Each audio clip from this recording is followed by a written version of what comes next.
I found a phone hidden in my fiance's car, and I wish I never turned it on. I stayed in my car, parked far enough down the street so I could see the front of the house without being obvious. The neighborhood was quiet and still. Old houses stood side by side, their paint faded and peeling.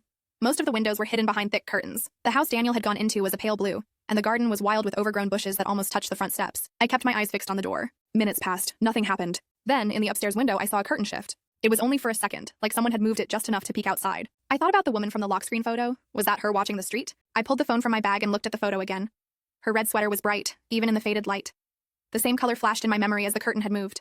My chest felt tight. I wanted to call Daniel and pretend I needed something from the store, just to hear his voice. But what if I heard another voice in the background? My stomach twisted at the thought. Instead, I stayed where I was. I gripped the steering wheel so hard that my hands ached. The air in the car felt thick. Every sound seemed louder than normal. The wind rattling the branches. A dog barking in the distance. My own breathing. An hour crawled by. I ignored the buzzing of my phone when a work email came in. My attention was locked on that front door. Finally, it opened. Daniel stepped out alone. He looked calm. He was not rushing. He scanned the street briefly, then reached into his jacket. My heart skipped. He pulled out a phone. It was not the one I saw him use every day. It looked exactly like the one I had found under the passenger seat. He tapped on the screen, glanced back at the house, and slipped it into his pocket. I ducked down in my seat, my pulse thundering in my ears. I held my breath until I heard his car engine start.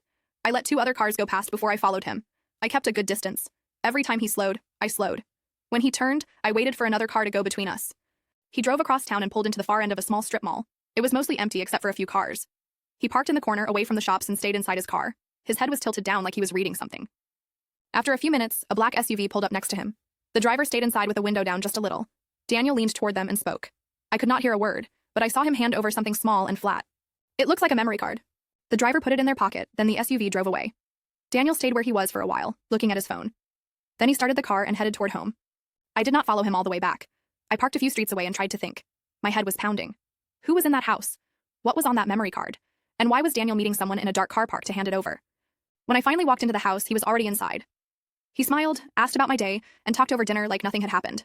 I nodded and smiled back, but my mind was still in that car park.